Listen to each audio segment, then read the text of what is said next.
আসসালামু আলাইকুম। আমি কল্পনা বৃষ্টি, মম কল্পনা কিচেনে আপনাদের স্বাগত।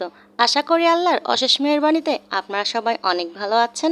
আলহামদুলিল্লাহ, আমিও আপনাদের দোয়ায় এবং আল্লাহর অশেষ কৃপায় অনেক ভালো আছি। দেশ থেকে এবং দেশের বাহিরে থেকে যে যেখান থেকে এই ভিডিওটি দেখছেন সবাইকে আন্তরিক শুভেচ্ছা এবং অনেক ভালোবাসা। ইতিমধ্যেই থাম্বনেল এবং টাইটেল দেখে অবশ্যই আপনারা বুঝে গিয়েছেন আজকের রেসিপিটা কী হতে যাচ্ছে। হ্যাঁ বন্ধুরা, আজকের রেসিপিটা সাবুদানা এবং দুধ দিয়ে মন প্রাণ কলিজা ঠান্ডা করা সাবুদানা মিল্ক পুডিং বানিয়ে দেখাবো আপনাদেরকে। তো চলুন সাবুদানা মিল্ক পুডিং বানাতে কি কি উপকরণ লাগে একবার দেখে আসি।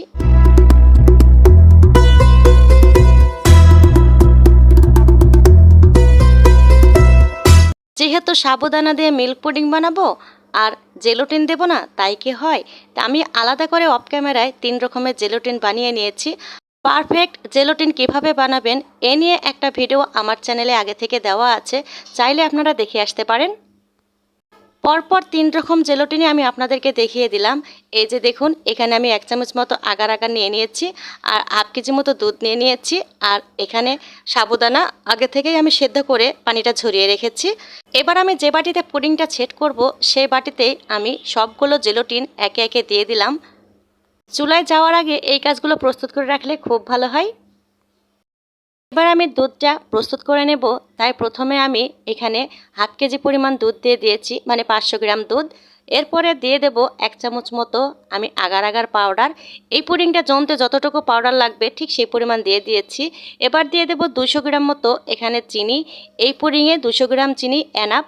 এরপরেও চিনি যার যার ফ্যামিলির উপর নির্ভর করবে সেভাবেই দিয়ে দেবেন। এবার আমি আগার আগার পাউডার চিনিটা দেওয়ার পরে ভালোভাবে কিন্তু মিশিয়ে নেব। আমি কিন্তু এখনও চুলায় যাইনি, আপনারা দেখতেই পাচ্ছেন। চুলায় যাওয়ার আগেই সম্পূর্ণ ভালোভাবে নেড়েচেড়ে কিন্তু নিয়ে নিতে হবে। এবার আমি অলরেডি চুলায় এসে গিয়েছি, এসে কিন্তু চুলা অবশ্যই জ্বালিয়ে দিয়েছি। দুধটা অলরেডি আগে থেকে একটু জাল করা ছিল, তাই অল্প জালে আমি দিয়ে দিলাম একটা এলাচের ফল আর একটা দারচিনি। আগে থেকে জাল করা দুধ, তাই বেশিক্ষণ ফুটতে সময় লাগবে না, তাই আমি শুধু নাড়াচাড়ার ওপরেই থাকবো।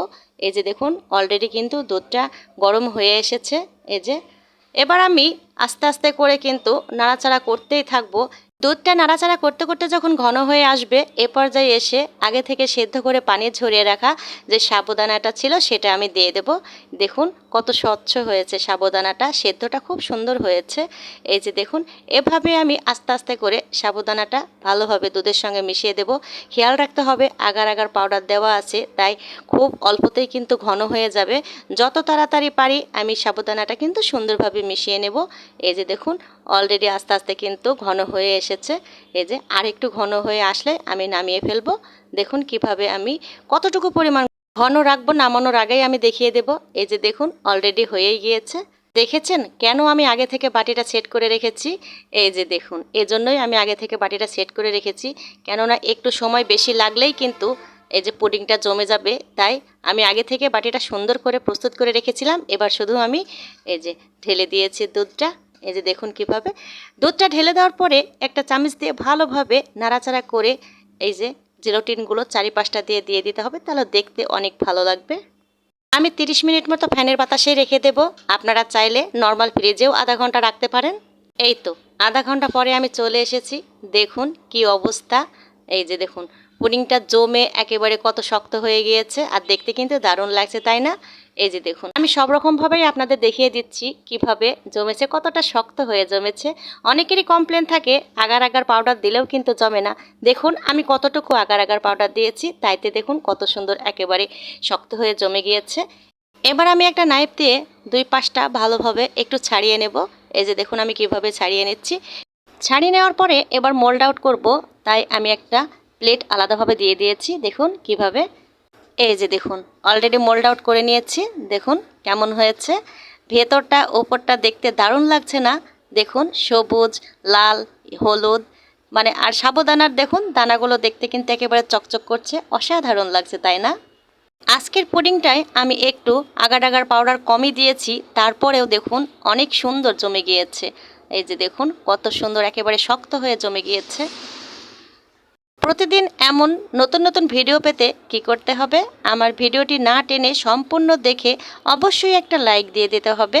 লাইকটা দেওয়ার পরে একটা সাবস্ক্রাইব অবশ্যই করে দেবেন, পাশে থাকা বেল বাটনটা অবশ্যই প্রেস করবেন, তাহলে আমার ভিডিওর নতুন নতুন নোটিফিকেশন যথাযথ আপনার মোবাইলে সর্বপ্রথম পৌঁছে যাবে। আর আমি ভেতরটা কেমন হয়েছে সেটাও আমি আপনাদেরকে দেখিয়ে দিচ্ছি। দেখুন, এই যে দেখুন কেমন হয়েছে, ভেতরটা অসাধারণ কিন্তু শক্ত হয়েছে। নরম হয়ে গেলে জেলোটিনগুলো কিন্তু এক্সট্রাভাবে পানির মতো বের হয়ে আসতো। আর দেখুন দারুণভাবে সেট হয়েছে দেখে, জেলোটিনগুলো ভিতরে একেবারে লেগে আছে কিভাবে। খেতে কিন্তু আসলে দারুণ হয়েছিল। সবাই কিন্তু মায়ের পেট থেকেই সব কিছু শিখে আসে না, আস্তে আস্তেই সব কিছু শিখে নিতে হয় নিজেকে। মধ্যেও শেখার কিন্তু একটা আগ্রহ থাকতে হয়, সবার কিন্তু আগ্রহ থাকে না। যারাই আগ্রহ দেখিয়ে একটা জিনিস শেখার চেষ্টা করে তারাই কিন্তু সফলতায় এসে পৌঁছে যায়। এবার আমি ভেতরটাও কেটে দেখিয়ে দিলাম আপনাদেরকে কেমন হয়েছে আজকের সাবুদানার মিল্ক পুডিংটা। দেখুন কত চকচক করছে। আজকের মতো ভিডিওটি তাহলে আমি এখানে রেখে দেব। আবার আপনাদের সঙ্গে দেখা হবে অন্য কোনো রেসিপি নিয়ে। সে পর্যন্ত সবাই অনেক ভালো থাকবেন, সুস্থ থাকবেন, নিজেকে সুস্থ রাখবেন, আশপাশ পরিষ্কার রাখবেন, আমার জন্য দোয়া করবেন। আল্লাহ হাফেজ। আসসালামু আলাইকুম।